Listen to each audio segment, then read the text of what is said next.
Shabbat Shalom, Shabbat Aleichem, que la paz sea con ustedes. Bienvenidos a la segunda parte de la serie que hemos titulado El Elohim de Israel entre el Tanaj y el Brit Hadashah. El propósito que tenemos con esta serie es conocer más de cerca la identidad del Elohim y Redentor de Israel, comparando los textos del Tanaj con los textos del Brit Hadashah. Espero que el Ruach, el espíritu del Elohim de la verdad, el Elohim Haemet, el que nos dejó las escrituras como enseñanza que llegó hasta nuestros días, ¿no?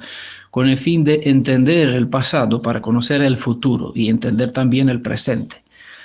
Pero que su Ruach nos guíe a mí, que tengo la intención de compartir con ustedes estas bendiciones que para muchos son misterios de las escrituras, y a ustedes también, los que escuchan esta serie, que prestarán atención, que dispondrán su corazón, que dispondrán su mente para entender qué o a quién nos describe los escritores del Tanaj y los escritores del Brit Hadashah, quién es el Elohim viviente, el Elohim que se reveló a partir de después de Adán hasta nuestros días, hasta nuestro tiempo, ¿vale? Tuvimos en la primera parte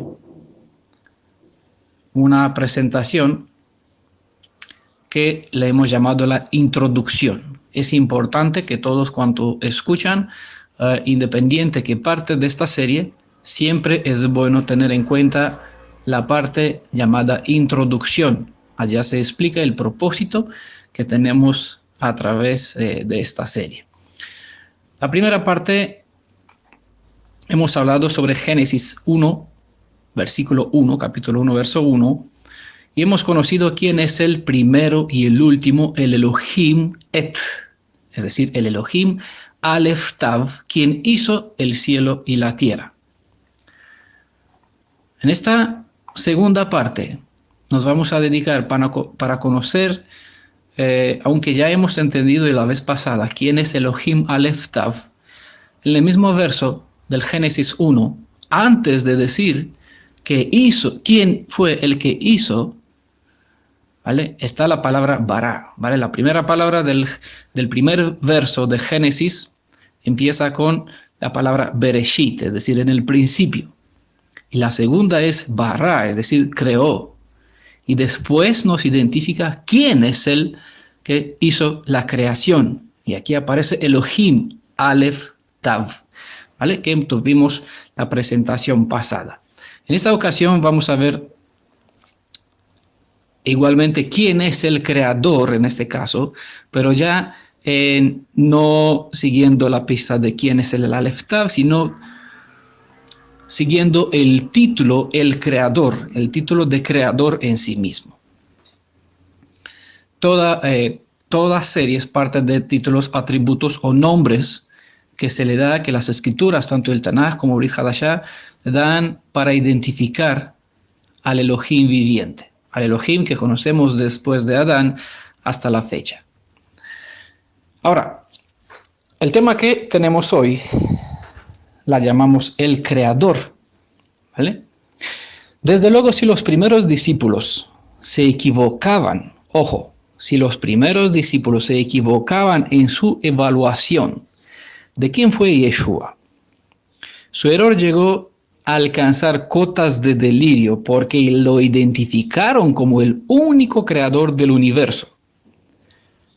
No sé si hace falta que les vuelva a repetir, porque quizás alguno dirá, ¿qué le está diciendo Daniel en esta ocasión? Así que tengo que decirlo de nuevo para que entiendan de qué va el tema. Si los primeros discípulos, los primeros seguidores de Yeshua, vale, digamos los 12, aunque en realidad se perdió Judas, quedaron 11, si ellos entendieron que el personaje a quien seguían, quien llamaba Mashiach, quien llamaba Rabuni, ¿no? Decía Miriam, mi maestro, el rabino de ellos, su redentor, su pariente más cercano.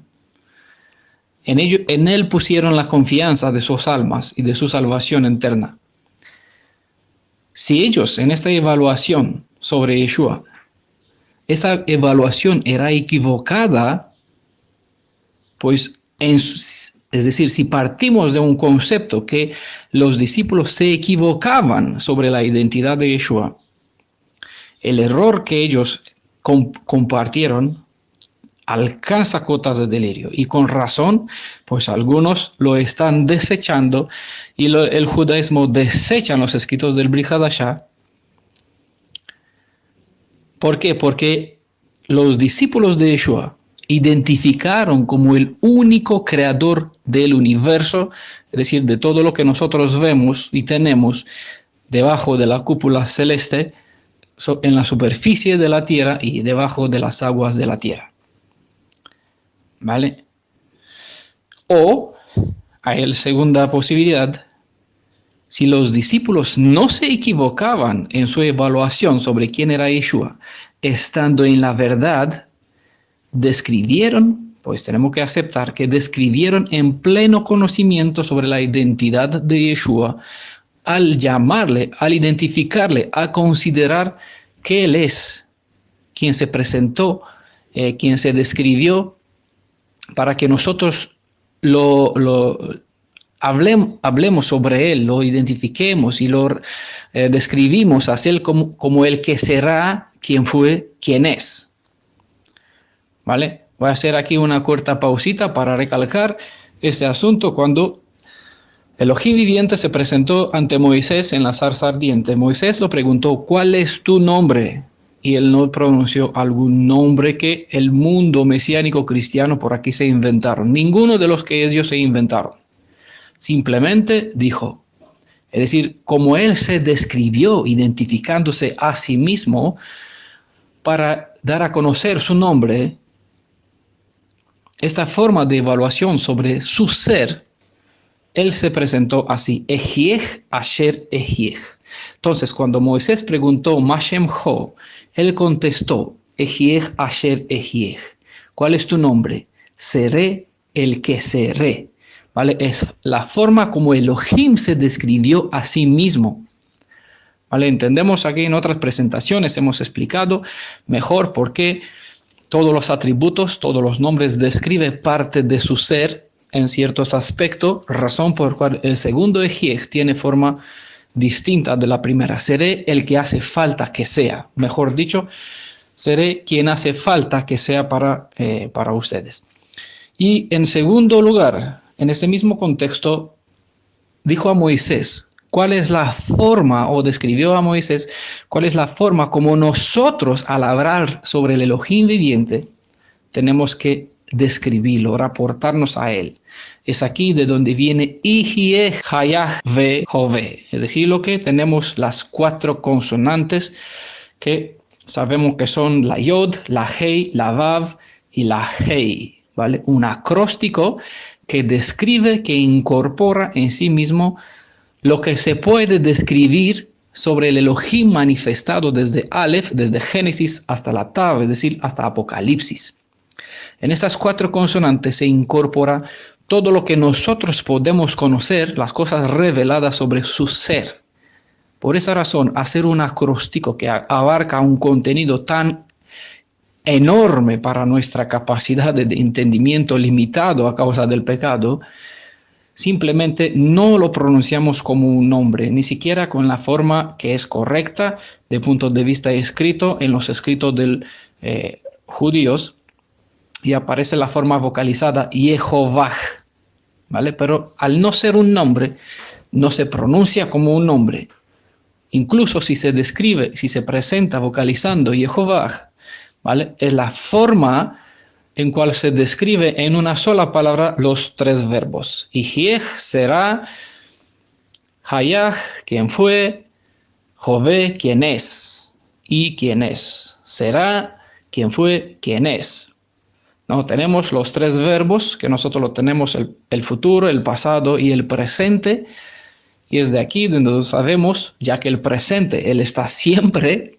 Hablando sobre el Elohim de nuestros padres, siempre nos dirigimos hacia la Aleph, y cuando hablamos del Elohim que será para siempre con nosotros, nos referimos a Tav. De aquí el futuro y el pasado, porque el presente está en todo, incluso en el pasado, incluso en el futuro, y implícitamente en el presente él está. Por eso el Aleph Tav resumen o incorpora la esencia de lo que describe también Yod Hei Vav Hei. Bueno, son poco lo que se puede decir.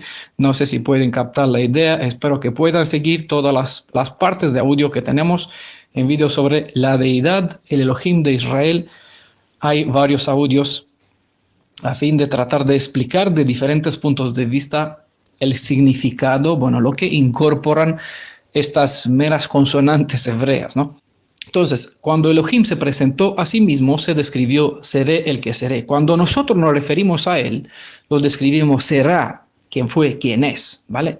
Y en estas 4 consonantes se incorpora una cantidad enorme de información sobre su ser, sobre sus planes, sobre sus propósitos. Entonces, los discípulos, si estaban en la verdad, ellos lo identificamos como Yod Hei Vav Hei, es decir, como quien será, quien fue, quien es, el Elohim de Abraham, de Isaac y Jacob. Pero si ellos estaban engañados, es decir, si se equivocaban en su evaluación sobre Yeshua, pues esta evaluación, al identificarlo como el Elohim del Tanaj, obviamente uno puede decir alcanzaron cotas de delirio.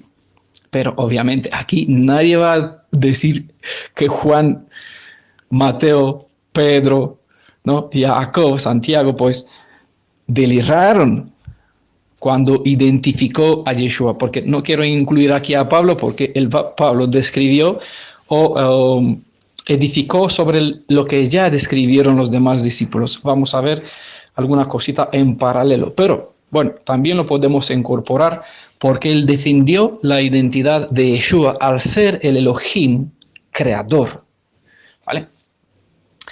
El Tanaj señala que Elohim, Adonai, es la palabra que siempre usamos dentro del concepto hebreo judío en especialmente. Se entiende que siempre cuando se usa la palabra Adonai, ¿no? Es la forma de referirnos a las 4 consonantes, que es un acróstico que incluye la descripción completa, demasiado grande para expresarlo en algunas palabras. Por lo tanto, siempre que se usa la palabra Adonai, es un sustituto de las 4 consonantes, la Yod, la Hei, la Vav y la Hei. El Tanaj nos describe al Elohim, Adonai, que él es el creador de todo lo que hay en esta tierra, sin ningún tipo de la colaboración. Es decir, él creó todo sin que alguien más lo ayude. Entendamos por qué cuando hablamos de la fe hebrea, hablamos Shema Echad. Escucha Israel, tu Elohim es uno numérico singular. Aquí no cabe el concepto de 2 seres, de un padre y un hijo, ¿vale?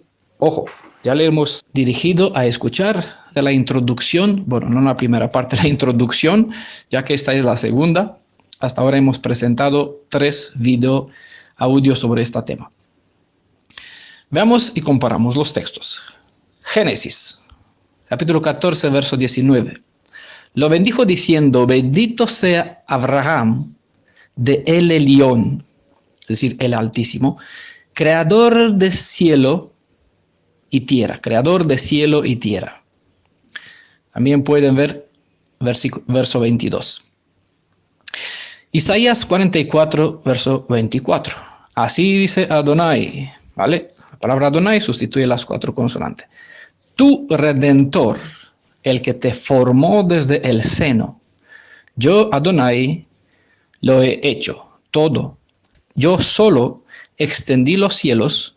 Yo asenté la tierra sin ayuda alguna. Isaías 44, verso 2 dice, así dijo Adonai, tu hacedor, hablando al pueblo de Israel, tu creador, que te ha ayudado desde que naciste, no temas mi servidor Jacob. ¿Vale? Cuando hablamos de Jacob, obviamente no hablamos en los libros, lo leemos en los libros de los profetas, no nos referimos al ser Jacob, sino a toda la descendencia que salieron de los lomos de Jacob, identificando así al pueblo de Israel en sus 12 tribus, las 12 ramas. Isaías 45, verso 12 dice, para tener así 3 testigos, yo hice la tierra y creé al hombre en ella.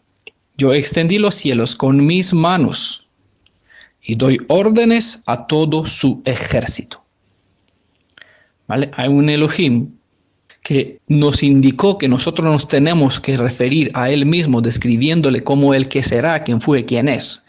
Y él dijo que es quien con sus manos extendió los cielos, hizo la tierra, creó al hombre sobre ella, ¿vale? Eso como paréntesis. No sé si alguno conoce el código SL. Bueno, es secuencia de letras equidistantes, ¿vale? Secuencia de letras equidistantes.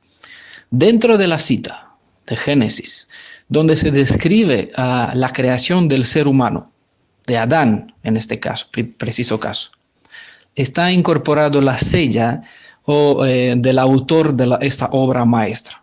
A todos los cuadros, los pintores, pues en alguna esquina, algunos visiblemente, otros que te cuesta un poquito ver dónde está el sello, la marca, el logo, la firma, el nombre del autor, pero todos dejan una imprenta, algo que lo identifiquen a ellos mismos, como nosotros tenemos en todos los PDF la lema en defensa de la verdad, pues exactamente el creador también tiene su sello en una secuencia de letras equidistantes dentro del texto hebreo original en el libro escrito por Moisés. ¿Da?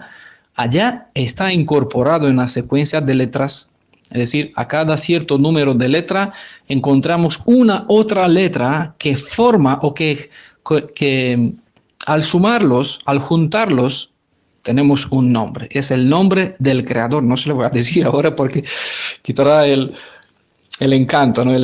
Bueno, no el encanto porque algunos tropiezan con esta palabra y dicen que es mala, ¿no?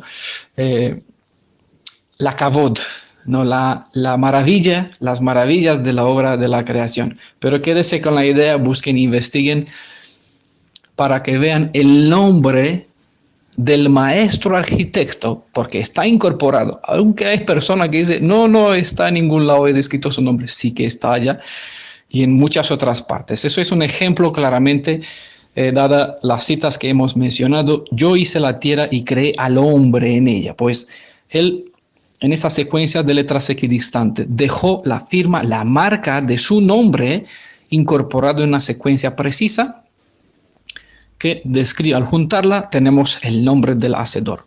Yo extendí los cielos con mis manos y doy órdenes a todo su ejército. Obviamente hay muchas más citas semejantes, pero bueno, con estas 4, bueno, son suficientes. Los apóstoles eran hebreos, israelitas, conocían estos pasajes, no como nosotros que pensamos con una mente latina y con eso tratamos de interpretar lo que se quiso decir y la interpretación lo pasamos por el filtro de la educación, el concepto, el entendimiento, la cultura que nosotros tenemos, cosa que lleva a otras interpretaciones malas y con razón tanto engaño. Hay que adquirir, hay que procurar tener esta metanoia, cambio de mente, no para lograr asimilar, adquirir un conocimiento, una visión, un punto de vista hebreo. Obviamente para eso uno tiene que entrar primeramente en la alianza con el Elohim de Israel y hacer parte de las escrituras su estilo de vida, su alimento diario.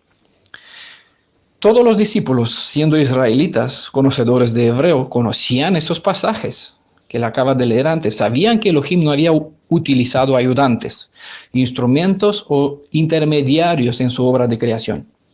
Si el Mashiach, en quien ellos confiaban, quien ellos llamaban Yeshua, es decir, Él salva, no era Elohim, ¿por qué afirmaron que Yeshua había creado todo? Miren y lean detenidamente. Vamos a leer un capítulo que todos conocen. Vamos a comparar dos escritores del Hadashah entre ellos, para que entendamos por contraste lo que se expresa lo que expresa uno y el otro. Juan capítulo 1, los primeros 5 versos. Bueno, yo los voy a leer de la edición que tengo ahora aquí, el código real. Desde un principio era Dabar de Elohim, Y aquel davar estaba siempre ante Elohim. Y el davar que ya existía, ¿m?, era la expresión misma de Elohim. En la edición Reina Valera y la mayoría de las ediciones se escribe fácilmente: al principio era Elohim, y la palabra era con Elohim, y la palabra era Elohim. Verso 2. Este, es decir, el davar, existía desde un principio ante Elohim. Verso 3. Bueno, no traten de sacar interpretaciones, no se apresuren a decir, ajá, yo sé, yo creo, yo no sé qué, porque no saben ustedes lo que yo creo. ¿No? Cada palabra tiene importancia, porque cuando hablamos de lo que quiere expresar esta cita, no tenemos que saltar nada. Y siempre tenemos que seguir el sistema de investigación aprobada por la Escritura, ¿vale? No solamente hacer lectura y de aquí interpretar, porque cada palabra tiene su enfoque, su clave, da un otro, ayuda, ¿no?, da una otra parte o revela una otra parte de la misma verdad. Cuando hablamos del principio tenemos que entender, ubicarnos en un contexto y en la mente del autor, dónde empezó, dónde proyectó su mente cuando dijo existía desde un principio ante Elohim, ¿vale? Porque si no, algunos sacan disparates hasta llegar a negar la identidad del Mashiach. Verso 3. Todas las cosas por davar fueron hechas. Presten bien atención a esas palabras, porque los vamos a contrastar para que entiendan mejor. Así no se pierden los detalles. Todas las cosas, es decir, lo que hay en el cielo y bajo el cielo, ¿no? En el cielo, es decir, en la bóveda celeste, lo que nosotros vemos, lo que llamamos sol, la luna y la estrella. No hablo de lo que hay en el universo, sino lo que nosotros vemos, ¿no? Y lo que hay en la tierra, las aves también, y los peces, el ser humano. Por davar fueron hechas. ¿Vale? Vimos en Isaías 45, hice la tierra, creé al hombre sobre ella. Yo extendí los cielos y las manos, doy orden a todo su ejército, es decir, todo está bajo su control, su dominio, su poder. No se mueve nada sin su autoridad. Todas las cosas por davar fueron hechas, y sin ello, nada de lo que ha sido hecho fue hecho.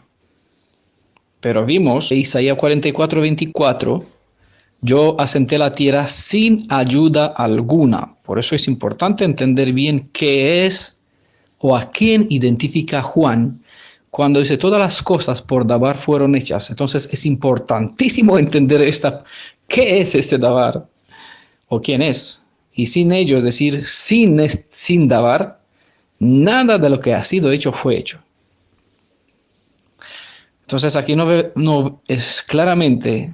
Si contrastamos el Tanaj con el Brit, si creemos en la cita de Isaías 44, lo que Elohim mismo describió, donde dijo sin ayuda alguna, es decir, no tuve un segundo quien trabajó conmigo, ¿vale? Es lo que dice el verso 3. Nada ha sido hecho sin el davar. Verso 4. En él, es decir, en el davar, estaba la vida. Obviamente, si no tenía vida, pues no puede crear de nada. Porque hemos visto en la primera parte que el creador, la palabra Elohim, el Aleftav, creó el sentido, es a partir de la nada. No es que tenía algo por aquí, algunas piezas, tenemos ladrillos y hacemos un edificio. No, y él hizo que tenga existencia los ladrillos para que puedan edificar lo que hizo, ¿no? Para que entiendan un poquito. Cosa que nosotros no podemos hacer. Nosotros creamos a partir de algo. Él creó a partir de nada, a partir de él mismo. ¿Vale? En él, es decir, en el davar, estaba el potencial de Hayaj. Por eso es Elohim, Hayaj, Hay, ¿no? La Torah viviente lo llamamos, porque él es la vida, está en él mismo. Y la vida era la luz de los hombres. Si ustedes pensarían como judío, como un rabino, como un hebreo, entendería totalmente diferente estas palabras. Pero así necesitan explicación y también entender qué es lo que entiende un hebreo para que ustedes puedan aprender, ya que la mayoría para no decir todos. Venimos de oscuridad, de otras iglesias, donde nada fue de provecho. Por eso hay que dejar toda esta enseñanza a un lado, porque el Elohim de Israel no pone vino nuevo en odres viejos. Hay que desechar los odres viejos, los almacenes en cual depositaron la información antigua, y procurar tener una mente nueva para asimilar lo que la fe hebrea comparte. Verso 5. Y la luz en las tinieblas resplandece, y espero que a todos le ilumine el Mashiach, como dice, y las tinieblas no prevalecieron contra ella. Porque el que está en la verdad, en la Emet, no tiene, es decir, tiene un fundamento que no tiene por qué preocuparse de los ataques del enemigo. La fortaleza sobre la cual edifica una persona, es decir, cuando edifica sobre la roca esta fortaleza que llamamos emuná, que llamamos fe, si esta fortaleza, esta emuná está sobre emet, es decir, sobre la verdad, no tiene por qué temer de los ataques, de las enseñanzas, de los engaños disfrazados del enemigo. Por eso es importantísimo conocer quién es la raíz de la fe hebrea, porque si yo no conozco la identidad de quién es el Haemet, quién es el fundamento sobre quién tengo que edificar toda mi fe, ninguna otra enseñanza prevalecerá, porque si una casa está edificada sobre la arena, es decir, sobre un concepto equivocado, sobre la deidad de Israel, toda otra enseñanza se sucumbará, se derrumbará, porque el enemigo es astuto. Entiendan por qué es importante esta serie. Juan capítulo 1, verso 9 a 10, vamos a leer. La luz verdadera, que vimos es el Dabar, que alumbra a todo hombre cuando nace en esta edad presente, estaba ya en el mundo, y por él, es decir, por el Dabar, fue hecho el mundo. Pero el mundo no le conoció. ¿A quién? Al Dabar. Verso 14. Y el Dabar, que el Eterno tenía en su seno, que Elohim lo tenía en su seno. Vamos a entender un poquito qué es lo que quiere decir esta palabra. Se hizo carne. El Dabar se hizo carne. ¿Vale? ¿Quién es el Dabar? El que hizo todas las cosas. Y nada de lo que fue hecho no fue hecho sin él. Y tabernaculizó, es decir, puso su morada entre nosotros, y contemplamos su gloria, su kavod, bueno, es la expresión, como la del único en su clase del Padre, lleno de hased, es decir, de gracia, es la palabra que se usa para gracia, y emet, verdad. Tenemos que entender que esta palabra en el seno, que algunos lo malinterpretan, bueno, más tarde, mejor lo vamos a dejar más tarde para citar algunas citas, para entenderlo correctamente qué es lo que significa esta expresión. Y el Dabar, que estaba con Elohim, estaba en el seno de Elohim. Esta Dabar se hizo carne. Hay algunos que consideran que es una energía del un mismo ser, que en el lenguaje humano pues le dieron el sentido de Dabar. Y esta energía se materializó, y luego esta energía, no sé qué pasó con la materia de la carne, pero bueno, volvió en el seno de su padre, ¿no? Por eso es importante tener en cuenta las palabras, pero no dentro de mi concepto latín, español, o del país que sea, sino del concepto del propio contexto o el lenguaje hebreo. ¿Vale? Más adelante vamos a ver el sentido. En el judaísmo, cuando se lee Génesis capítulo 1, en el verso 3, donde se describe que Elohim hizo la luz, separó la luz de la oscuridad, la opinión unánime de todos los rabinos identifica a la luz, esas palabras descritas ya, Elohim separó la luz de la oscuridad, identifica a la luz con el Mashiach. El mensaje de Yeshua estuvo claro para los judíos cuando Yeshua afirmó sobre sí mismo en Juan 8, verso 12, yo soy la luz del mundo. Una persona en esta época pues no entiende siempre lo que está escrito en el Brit Hadashah, pero los rabinos, los judíos que conocen el contexto, la historia, y más los de la época de Yeshua, que entendía qué es lo que dijo Yeshua, qué peso tenía las palabras de Yeshua, recibieron las palabras con otro peso, no como nosotros hoy día. ¿Por qué? Porque ellos esperaban al Mashiach y ellos sabían que en Génesis 1:3 la luz habla del Mashiach, y al saber eso, Yeshua dijo sobre sí mismo: yo soy la luz, quien vosotros esperáis, de Génesis 1:3, yo soy la luz del mundo. Y Juan dice: la luz del mundo vino en el mundo y el mundo no lo conoció. La luz verdadera, Juan 1, verso 9, la luz verdadera que alumbra a todo hombre cuando nace en esta edad presente, estaba ya en el mundo, al principio estaba con Elohim, y por el Dabar, por esta luz, es decir, quien es el Dabar verdadero, fue hecho el mundo, pero el mundo no le conoció. Ni los suyos también, dice en el verso 11, pero hay una promesa en el verso 12, Juan 1:12, para todos los que creyeron en él. Recibieron el derecho, traen su derecho de entrar en la alianza. Indicando sobre Yeshua, Pablo escribió, pareciendo que parafrasea, si se dice bien así, a Juan, citando el verso 1.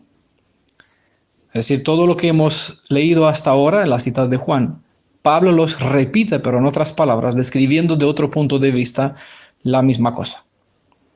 Vamos a comprobarlo para entender este asunto. Vamos a ver Colosenses, capítulo 1, en su carta dirigida hasta los Colosenses, capítulo 1, verso 15 a 20. Vamos a leer verso por verso tratando de explicar algunas cositas para rescatar el concepto. Quédense con que vamos a leer 5 versos explicándolos de a paso. Es decir, comparándolos con lo que hemos visto de Juan capítulo 1. Colosenses 1, verso 15. Él, ¿hablando de quién? Hablando de Yeshua, obviamente, ¿no? Él es la imagen del Elohim invisible. Es decir, hay alguien que podemos ver y alguien que no podemos ver. Es aquí donde sí se habla del plan de redención. ¿Vale? Aquí en el plan de redención, hemos visto en la parte de introducción, hablamos sobre un padre y un hijo. Cuando hablamos de la fe hebrea, hablamos sobre lo que vemos, quién se manifestó, qué será, quién fue, quién es, y como nosotros podemos entender y conocer. Cuando vino Yeshua, nos habló sobre su padre. Y en el Brit Hadashah, los discípulos pues, nos dejaron ciertas evidencias sobre lo que Yeshua describió, sobre el proyecto y el plan principal para el cual él vino, restaurar lo que Adán ha perdido, ¿no? Nuestra conexión con su Padre. Y es aquí donde Pablo, pues, citando, parafraseando a decir a Juan, nos describe que Yeshua es la imagen del Elohim invisible, el primogénito de toda creación. Claro, aquí los testigos de Jehová dirán: aquí está la cita, mira, los del judaísmo que creen lo mismo, dicen: mira, aquí es una alma creada porque él es el primogénito de toda la creación. Bueno, eso es cuando la gente lee, pero en la luz de sus prejuicios, y no quiere ubicarse dentro del contexto de lo que estos escritores enseñaron. Vamos a comparar. Colosenses 1:15 empieza: Él es decir, describe que hablando de Yeshua, Él es la imagen. Juan nos dice el Dabar, que era con Elohim, y Dabar, quien era Elohim, que ya existía, era la expresión misma del Elohim, el Elohim invisible de quien habla Pablo. Vale, entonces Pablo prácticamente nos cita Juan 1:1, pero en otras palabras. Si ustedes tienen hijos, los que escuchan, pueden entender el significado o el peso verdadero de estas palabras. Es que le voy a poner en imagen en la pantalla para que puedan verlo. Ustedes, los que estudiarán por escrito en PDF, también lo verán en colores. Pero aquí les voy a hacer una captura para ponerlo en imagen. Siempre cuando saca algún PDF, siempre trato de rescatar algunas ideas poniendo en letras más mayúsculas, más gordas, ¿no? Una fuente con letras más gordas, o también en diferentes colores. Por eso traté de citarle de esta forma que Pablo describe un ser, es decir, a Yeshua, identificándole, él es la imagen, mientras que Juan lo describe el Dabar, es decir, quien es igual a Yeshua, es la expresión misma. ¿De quién? De Elohim. ¿De quién? De su Padre. Como sus hijos, los que tienen hijos, son la imagen, reflejan el carácter, es el semblante muchas veces, ¿no?, del propio Padre. Se pueden reflejar en la fisionomía de sus hijos o hijas, en sus caracteres, en su forma de ser. Es prácticamente lo que está diciendo Pablo y Juan aquí. Verso 16, Colosenses capítulo 1. Porque en él, es decir, en el Dabar, como dijo Juan, fueron creadas, ¿qué? Aquí aparece una palabra que en griego es la palabra ktizo. ¿Vale? Me cuesta un poquito expresar el griego porque no es mi idioma, pero se le va a poner para que lo vean en imagen. En él fueron creadas todas las cosas, las que hay en los cielos y los que hay en la tierra, visible e invisible, sean tronos, sean dominios, sean principados, sean potestades, todo fue creado por él y teniendo a él en cuenta. Bueno, esta palabra ktizo en hebreo describe la idea de la propiedad del fabricante, el sello, ¿no?, para decir así, que es propiedad de un hacedor. Fabricar, es decir, el concepto de dar origen, de fundar, de creador, de crear, de hacer. En el texto griego enfatiza que Yeshua es el creador. Juan verso 1:3 dice, todas las cosas por Dabar fueron hechas. ¿Vale? Y aquí tenemos la palabra que en griego es ginomai, y sin ello nada de lo que ha sido hecho fue creado.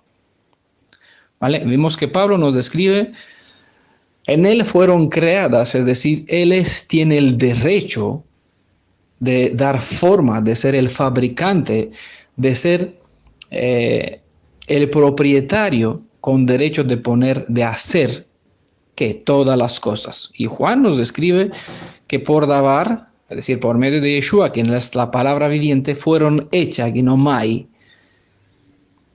todo lo que ha hecho. Esta palabra, ginomai, es prolongado de voz media de un verbo primario, hacer que sea.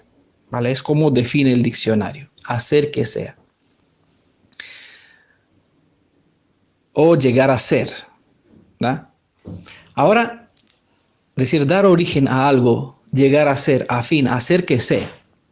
El Dabar, todo lo que hay, las cosas fueron hechas por Dabar. Es decir, llegaron a ser por medio de él, por él. Ahora ya sabemos por qué en Génesis el Aleph Tav, el Elohim, el creador dijo, y lo que dijo, ¿qué pasó? Se hizo. Y el poder de crear estaba en su palabra. En virtud de esta autoridad que había en su palabra, los demonios abandonaban sus presas. Vemos en Brit Hadashah bastantes historias, ¿no? Hasta el tiempo obedecía a su palabra. La tempestad, las fuerzas de la naturaleza obedecían a su mandato, a la palabra de Yeshua. A su orden, la vida regresaba en el cuerpo de los difuntos. Y también a su palabra, las enfermedades abandonaban a su víctima. Para entender el poder de hacer que sea, el poder de tener el dominio del fabricante, del derecho del creador, de hacer, de dar forma. En virtud de esta autoridad que había en su palabra, pues todos obedecían, independiente si era el tiempo, el clima, los espíritus, las otras personas.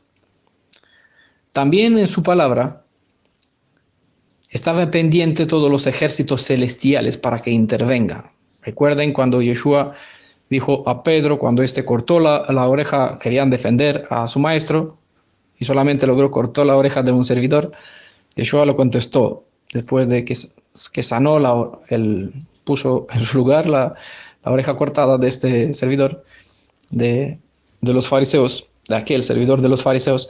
Le contestó Yeshua, dijo, ¿qué piensas que no podría pedir a mi padre? Obviamente, un hijo pues obedece a su padre por respeto, pedir permiso para ordenar a 12 legiones de malajim, de ángeles que estén dispuestos a servir. Y en Apocalipsis también vemos que él mismo envió a su malaj para dar a conocer lo que está dentro del libro de las revelaciones para que nosotros tenemos conocimiento. En el verso 16 de Colosenses, capítulo 1. Se puede entender a veces se puede entender fuera de lugar, así que le voy a leer de varias ediciones para que pueda entender un poquito el significado de estas palabras. Porque por medio de él, dice Nueva Versión Internacional, fueron creadas todas las cosas. Otra edición, por medio de él todas las cosas fueron creadas. Y él es ante todo, dice otra edición, y todas las cosas tienen en él su consistencia, hablando de Yeshua. Reina Valera 1909, porque por él fueron creadas todas las cosas, porque por él fueron creadas todas las cosas. En Brit Hadashah dice, porque por él fueron criadas todas las cosas. Bueno, tiene el mismo significado. Por medio de él, dice el Nuevo Testamento, Peshita, por medio de él todas las cosas fueron creadas, porque por él fueron creadas todas las cosas, porque por él fueron creadas todas las cosas. La edición Huneman, también de Septuaginta, una versión que en él fueron creadas todo, en el cielo y sobre la tierra, lo visible y lo invisible, tronos o dominios o principados o potestades, todo por él y para él ha sido creado. Por medio de él fueron creadas, es la versión internacional nazarena. Hay muchas más ediciones y casi todas dicen lo mismo, algo parecido. El concepto de en él, es decir, en el Hijo, en Yeshua, no es fuera de concepto hebreo. Tengan en cuenta que todos estábamos en Abraham. Es lo que al principio les mencioné cuando le leí de Juan 1, verso 14. Y el davar que el Eterno tenía en su seno se hizo carne. ¿Vale? Este concepto no es tan difícil de entender del punto de vista del concepto hebreo, pero se puede malinterpretar por los que les buscan interpretar. Las escrituras nos hablan en Lucas 16, 22. Es una historia que se describe sobre un pobre y Lázaro. ¿Vale? Es una historia, no es nada, una enseñanza real, pero es un cuento que circulaban dentro de otras interpretaciones que hay dentro del judaísmo sobre la vida y los muertos. Y habla sobre Lázaro, que cuando murió, pues se fue en el seno de Abraham.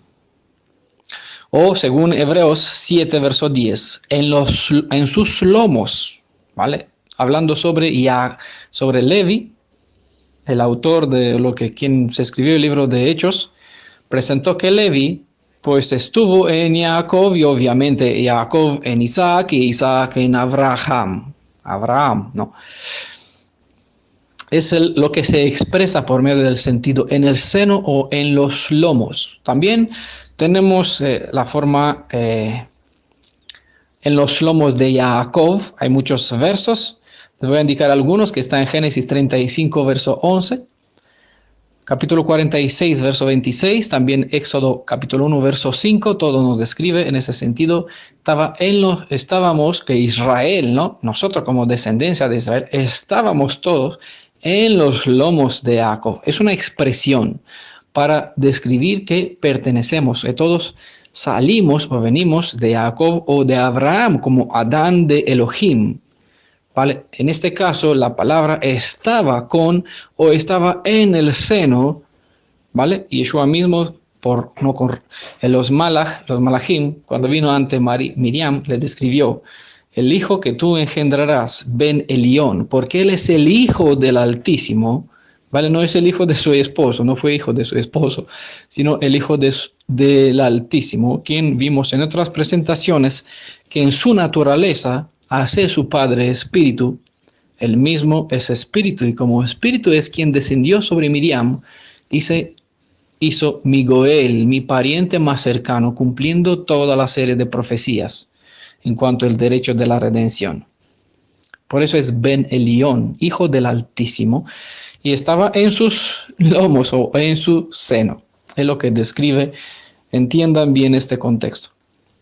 Es por eso que Yeshua es el promotor, el maestro de toda la obra de la creación. Evidentemente que todo el gran proyecto de la creación es la planificación perfecta del Padre de Yeshua. Pero todo lo que se ha planificado fue puesto en obra por Yeshua. Leemos 2 versos en 2 ediciones más. En Corona de Jerusalén voy a leer edición oficial reconocida por la Universidad de Jerusalén. Colosenses capítulo 1, verso 16, el mismo verso: porque en él fueron creadas todas las cosas, en los cielos y en la tierra, las visibles y las invisibles, los tronos, los dominios, las dominaciones, los principados, las potestades. Todo fue creado por él y para él. Y verso 17, él existe con anterioridad a todo, y todo tiene en él su consistencia. ¿Vale? Es otra forma de decir lo que Juan dijo. No existe ninguna evidencia que el Padre de Yeshua ha creado algo en esta tierra. Pero existe evidencia, como los textos que leímos, donde se deja claro que todo lo creado fue creado por Yeshua. Al ser el creador, obviamente, teniendo el derecho de ser, de dar existencia, porque la vida está en él, al ser hijo de su Padre. Toda esta creación se mantiene con su poder porque todo tiene consistencia en el Hijo del Elohim Todopoderoso. Y la otra cita, bueno, la otra edición, que es la Torre Samat, de donde le voy a leer mismo verso 16. Pues por él fueron creadas todas las cosas en los cielos y en la tierra, las visibles y las invisibles.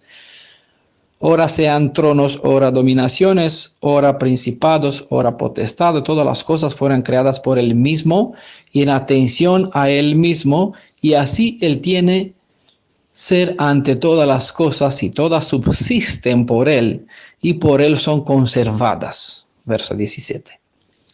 Para ilustrar este hecho, que el Padre de Yeshua solo diseñó, ordenó, estableció las leyes de la naturaleza como los límites de todo, pero en efecto no ha hecho nada, no ha creado nada, sino que fue el Hijo, es decir, fue Yeshua, el que puso por obra todos los designios de su Padre. Pueden observar en el pasado hebreo, pueden observar que David preparó todo lo necesario para la edificación del templo. ¿Vale? En ese sentido, David es una ilustración, ¿vale? Como Moisés vio una imagen de cómo una maqueta, ¿no? De cómo tiene que construir el templo, Elohim, el santuario. Elohim le dio un dibujo, le presentó en 3D un holograma, no lo sé cómo, pero le presentó un plan de cómo tiene que hacer el Mishkan, el templo, ¿no? el tabernáculo. Exactamente así podemos en esta proyección de la vida del pueblo de Israel, como Elohim, el Padre de Yeshua, se presenta, o lo podemos entender porque Él no es el creador, sino Él es el que planificó toda la construcción de lo que hay en la tierra. Pero como David no tuvo en su mano una paleta, una llana, un martillo, no tuvo nada en su mano, algo de mortero, ¿no? Para sentar una sola piedrecita de toda esta edificación del templo. Exactamente, el Padre de Yeshua preparó toda la arquitectura, la estructura, los materiales, las leyes, los cantores, el servicio que tenía que efectuarse dentro del santuario, todo planificó el padre de Salomón, pero fue Salomón quien puso por obra todo este proyecto maestro. Toda gran obra maestra de la edificación del templo descansó sobre los hombros de su hijo, es decir, de Salomón. Al mismo tiempo, entendemos que Salomón solo respetó al pie de la letra las reglas de toda la construcción. Si observamos que Aleph Tav, el Elohim creador, es Yeshua, pues no tenemos por qué no darle toda la gloria, toda la kavod, toda la hased, porque Él es la verdad, en verdad es el creador de todo lo que aquí las escrituras no se contradicen, lo que escribieron en el Tanaj, lo que describieron en el Brit Hadashah, no están en contradictorio, sino que están hablando sobre un mismo ser, y eso no le quita la gloria al Padre de Yeshua, sino que simplemente le da el mérito al Hijo, y es engrandecido el Padre cuando se entiende el concepto y el orden de los valores. Cuando se entienden que Yeshua, al venir, al ser hijo de su Padre, y al amar a su Padre, Yeshua puso por obra el deseo de su Padre, no significa que reconociendo a Yeshua como el hacedor, el creador de esta tierra, no glorificó, o no significa que su Padre no tiene el mérito de toda esta obra maestra. Gracias al Padre de Yeshua tenemos a nuestro creador, tenemos nuestra tierra, tenemos a nuestro Salvador, tenemos a Yeshua. Porque si no, no hubiésemos existido. Por eso, a través de Yeshua damos toda la honra a su Padre. Isaías 54, verso 5. Tu esposo, vamos a ver más adelante quién es el esposo, ¿no? Es tu creador, aunque lo hemos presentado en otra parte, en otra serie, en otra presentación. Tu esposo es tu creador. Si Yeshua es el creador, entendemos por qué Yeshua es el esposo quien consagró a Israel a sí mismo, y entendemos por qué en el Brit Hadashah es Yeshua quien se casa con su prometida, una prometida que no sea, se describe como ramera, y él mismo la toma de nuevo, la purifica, la restaura por su nombre, por su misericordia, y vuelve a contratar unión con ella. ¿Por qué? No es su padre, porque él no se puede casar. El hijo no se puede casar con la desechada, con la mujer ramera que su padre la desechó, ¿no? Espero que tengan en cuenta y que sigan la serie, no es serie, los audios que hemos presentado sobre la deidad, porque hemos descrito mejor este concepto, porque el mismo Elohim de Israel es el esposo de Israel, es Yeshua quien se casa con Israel, quien es la prometida. Tu esposo es tu creador.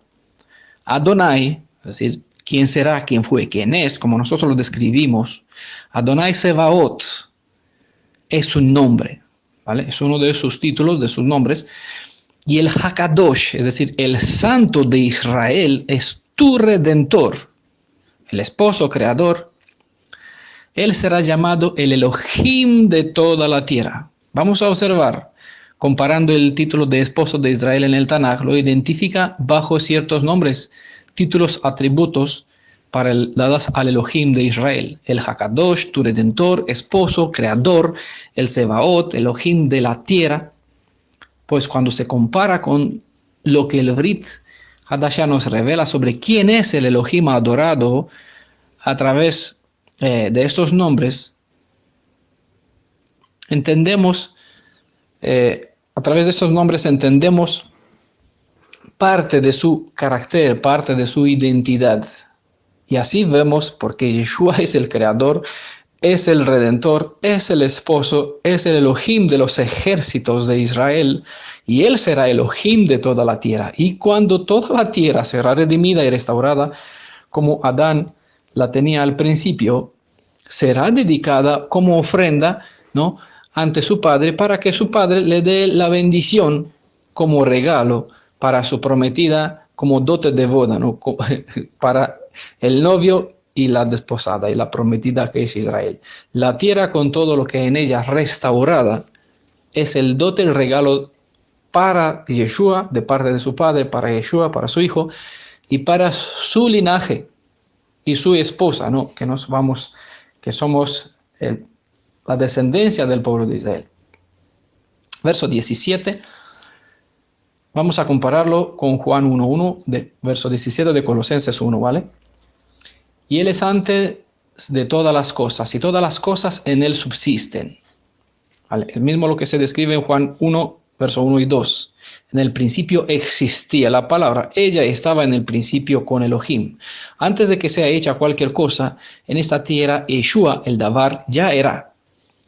Por eso se le debe dar todo el respeto a Yeshua como el Ben Adam, es decir, hijo de Adán, porque independiente de lo que vino a hacer a fin de poder redimir a los suyos, es por su preexistencia antes de todo lo creado que Pablo nos dice en el verso 19, que en cuanto entre los seres humanos, en el Ben Adán está todo el placer del Eterno, es decir, de su Padre. Porque el que habita en Yeshua, lo que habita en Yeshua es toda la plenitud de la deidad, es decir, todo el ser de su Padre no se puede identificar en Yeshua, porque si su Padre es Elohim, el Hijo es Elohim, si su Padre es Espíritu vivificante, Yeshua es el Ruach Hay, el Ruach vivificante.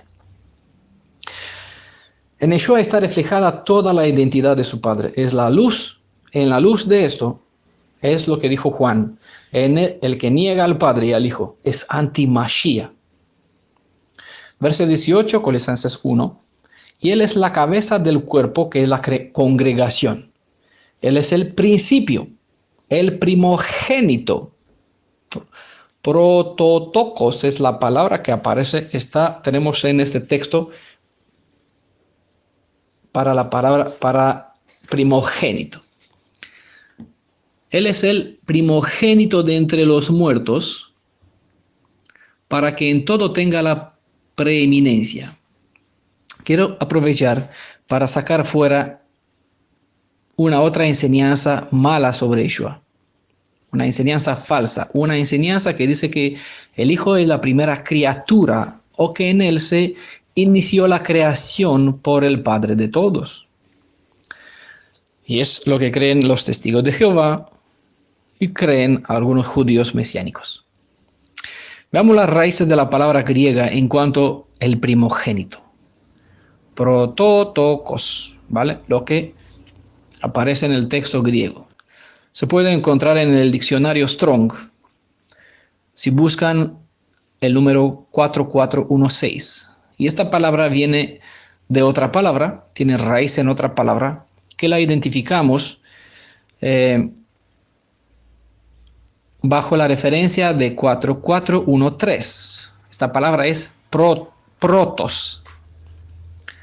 Y esta palabra a su vez, protos, de donde viene prototokos, es un alternado de otra palabra que tiene como referencia el número 5088. ¿Vale? Se lo voy a poner en pantalla para que puedan verlo. Porque muchos quizás no tienen acceso al diccionario Strong para que puedan comparar el texto griego, el interlineal griego, con el texto español.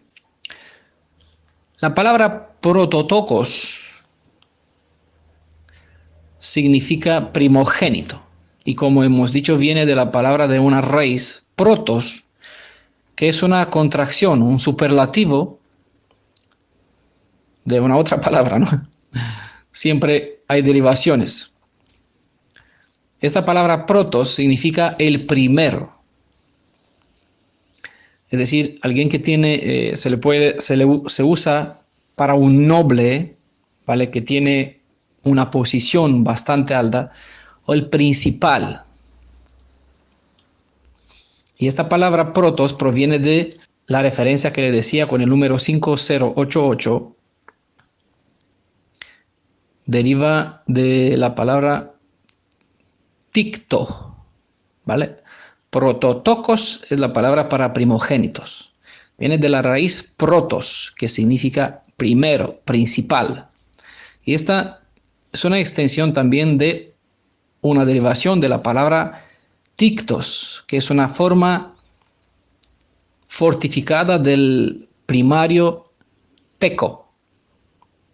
Una palabra que se usa para definir producir, en el sentido de semilla, puede ser, que se siembra, crece una planta, ¿no? Producir. O también se puede usar en el sentido de como una madre que de esta forma da a luz, nacer, alumbramiento. ¿Vale? Entendemos que Yeshua, por ser primogénito, no es el principal ser creado o cabeza de las criaturas, sino que Él es el hijo primogénito de Todopoderoso en todos los sentidos de la palabra alumbramiento, es decir, dar a luz. Cuando no se tiene en cuenta el concepto hebreo de lo que significa ser primogénito, pues entonces se malinterpreta también. Primogénito, recomiendo buscar en nuestras fuentes, en el grupo En Defensa de la Verdad, que está en Facebook, fácilmente de encontrar. Entre los archivos están todos los PDFs que se han compartido en forma escrita, ¿no? Obviamente. O a través del link del canal de la página web, donde están también subidos cierta parte de los audios y también cierta parte de los PDFs. Les recomiendo buscar el PDF o pedirlo de alguna forma, por como pueden, cada uno, el PDF llamado El Derecho del Primogénito, para que entiendan por qué el primogénito es principal, es decir, tiene un derecho de superior sobre todos los demás, no solamente por ser, bueno, no solamente que es el hijo que se engendró primero, sino que tiene dominio, en la cabeza del reinado, ¿vale? Es un título también.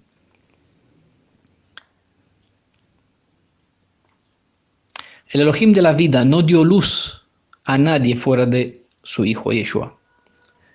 Su hijo que nosotros lo conocemos bajo este nombre Yeshua. Él salva en el sentido del salvador, de mi Goel, de mi pariente más cercano. Una persona es madre o padre por tener un hijo engendrado, no por crear algo. ¿Vale? Verso 19, Colosenses 1. Por cuanto agradó al Padre que en él habitase toda plenitud. Dice el verso 12 de Juan capítulo 1.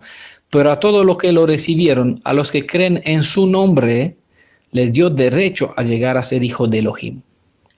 Si alguno va a llegar a conocer al Padre de Yeshua a final de los 1000 años siguientes. Ahora, después de conocer quién es el Mashiach, es porque tuvo fe en Yeshua como el único hijo verdadero del Altísimo. Si una persona no conoce a Yeshua, no tiene fe en Yeshua, no hay camino alguno, según Yeshua mismo dijo, para llegar a conocer quién es el Padre de Yeshua. E igualmente, es el Padre de Yeshua quien da bendición a una persona que pueda entender quién es Yeshua, porque ese es el camino para tener acceso a la vida eterna, al árbol de la vida en la Nueva Jerusalén. Así que dispóngase ante Elohim para que puedan recibir bendición del cielo. Colosenses 1, verso 20, el último, y por medio de él, es decir, de Yeshua, reconciliar consigo todas las cosas. Aquí es la esencia del plan de redención. Bueno, ese es el plan, propósito principal de toda la obra de Yeshua. Una obra que incorpora, que incluye, que tiene un segmento, una cierta parte de obra dedicada a la restauración o la reconciliación, primeramente, del pueblo hebreo con su Elohim, ¿vale? La restauración de la fe hebrea. Ese es parte del plan de redención. El propósito del plan de redención es ¿cuál? Reconciliar al ser humano, y esta reconciliación se hace a través del Mashiach, a través de Yeshua. Por de aquí su nombre. Él salva. Por medio de él, reconciliar consigo todas las cosas. Ese es el proyecto, el diseño, como David hizo su diseño del templo. Ese es el proyecto, el diseño del Padre de Yeshua. Un proyecto en cual Yeshua pues lo puso en obra. Él es efectivamente el mediador, el Vav, el gancho que juntan el cielo con la tierra. Así dice nuestra cita, verso 20. Las que están en la tierra como las que están en los cielos firmando el shalom mediante el derramamiento de su alma en el madero. ¿Vale? Es una cita fabulosa. Lástima para las personas que desechan a Pablo, no saben qué profundidad de entendimiento, de discernimiento puede encontrar en sus palabras. La gente tropieza fácilmente con las apariencias y las apariencias engañan. ¿Vale? El proyecto del plan de redención, que describe reconciliar todas las cosas que están en el cielo con todas las cosas que están en la tierra. ¿Con qué fin? Para firmar el shalom mediante ¿cuál? El derramamiento de su alma, de la sangre, ¿no? El sacrificio del Mashiach, porque la paga del pecado es la muerte. Vida por vida. Es aquí donde hemos visto una presentación sobre la letra Aleph, la identidad del Mashiach revelado en la letra Aleph. Es otro audio que tenemos aquí en nuestro canal de YouTube. Les recomiendo a todos escucharlo, ¿vale? En esta letra Aleph, donde hay un yod que indica para arriba, un yod que indica para abajo, y un vav, una letra vav, que está en diagonal. Es aquí donde se nos describe, en esta cita, verso 20, primera de Colosenses, la identidad del Mashiach. Él es el gancho, él es el vav que está por medio, inclinado, ¿vale? En forma de humildad, quien conecta con una mano hacia arriba el cielo, con la otra mano abajo la tierra, es decir, al ser humano, siendo el Menahem, como aparece en el Tanaj, o el consolador, como se describe Paracletos a través de las palabra hebrea, palabra griega y respectivamente palabra hebrea. Y así por medio de él, quien es el Hashalom, el príncipe de paz, Shalomón, ¿no? El que puso por obra todo el diseño de su padre, edificando el templo, se firma a través de su sacrificio, de su trabajo, de su obra, la restauración, la reconciliación entre la vida, que es el Elohim, el Padre de Yeshua, y con el ser humano. Por si acaso, que aún hay algún mesiánico que trata de afirmar que en este texto se exalta la deidad del Padre de Yeshua, y no a Yeshua, ¿vale? En lo que hemos leído en estas citas de Brit Hadashah de Pablo. Tengan en cuenta este último verso, porque no fue el Padre de Yeshua el que derramó su vida para ustedes sobre un madero, sino que fue el Hijo, es decir, Yeshua, nuestro Goel, Salvador, quien firmó a través de su derramamiento de su alma, de su sangre en el madero, ¿vale? Para que pueda conectar, salvarme, conectar el cielo con la tierra. Si leerán en el contexto todas estas citas, hay muchas más evidencias, obviamente. Observan que toda esta obra de la creación y de la redención está hecha por medio de Yeshua para que su Padre sea glorificado. Pero no es el Padre de Yeshua el que mantiene toda la creación de la tierra. Que se entienda, de la tierra, porque no hablamos del universo, obviamente, ¿no? Hablamos de lo que el Aleph Tav, Bereshit bara Elohim et Hashamayim, Haaretz ve Hashamayim, ¿no? Hizo el cielo, la tierra y el cielo. Pueden leer en Génesis 1:1 que el creador, el creador, el Elohim Aleph Tav, quien hizo el cielo y la tierra, entendemos que es Yeshua. Y pueden ver en este verso 12 de Juan, capítulo 1, verso 12, que todo lo que lo recibieron, a los que creen en su nombre, les dio derecho a llegar a ser hijos de Elohim, es decir, tener esta conexión restaurada, sellando este shalom entre el Padre de Yeshua y Yeshua mismo también, y con el ser humano, a través de Yeshua, perdón. El Padre de Yeshua es glorificado por todo, para que luego se enumere, después a través del verso 12, para que luego se enumere toda una suma de características, atributos del Mashiach en el verso 13. Léanlo ustedes. Todos los relatos comienzan con el comenzando con el verso 13, revelan atributos del Mashiach de Yeshua. Se pueden preguntar ustedes, ¿disparataban Pablo y Juan al afirmar que el Mashiach era el único creador de la tierra, con todo lo que hay en ella, como que en Yeshua se sostiene todo, siendo él mismo el Elohim, Aleph Tav, quien será, quien fue, quien es, Adonai, el creador, sobre el cual escribió Isaías, o estaban ellos en pleno conocimiento de la única verdad, la verdad que ha sido entregada una vez para siempre a los santos hasta nuestros días. Pregúntense y están pendientes de las demás partes que vamos a tener, porque vamos a presentar más evidencia de textos comparados, donde podemos ver que a través de los títulos o los atributos, los nombres del Elohim de Israel revelados en el Tanaj, en el Brit Hadashah, se le aplica a una misma persona que nosotros la llamamos Yeshua. La conocemos como Yeshua, Él salva. No lo llamamos nosotros, ¿no? Lo dije mal, fue un nombre que se le dio, vino desde el cielo, no se le ocurrió ni siquiera a Miriam, a su madre. Bueno, hermanos, hermanas, amigos, amigas, espero que les ha servido de bendición esta presentación. Sé que ha sido un poquito lenta, pero creo que han edificado la alma de algunas personas y espero que todos, aunque hasta ahora no han entendido, estén dispuestos a escuchar las demás partes a medida que vamos a compartirlo, para conocer más detalle, más evidencia, más piezas de puzzle, más ladrillos con cual vamos a edificar la fortaleza de la Emet, de la Emuná, edificada sobre Emet. Un abrazo desde España a todos los que escuchan, todos los que leen y todos los que vivirán como tal.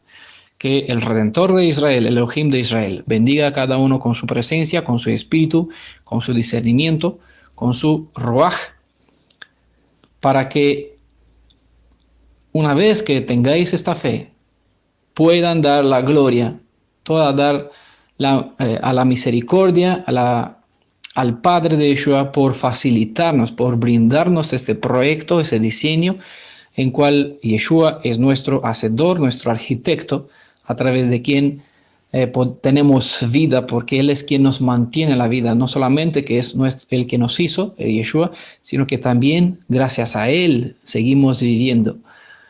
Algún día si vamos a estar restaurados y redimidos, vamos a estar conectados en esta relación de shalom y paz con el Padre de Yeshua y con nuestro Redentor también. Que tengan una feliz semana todos. Bendiciones.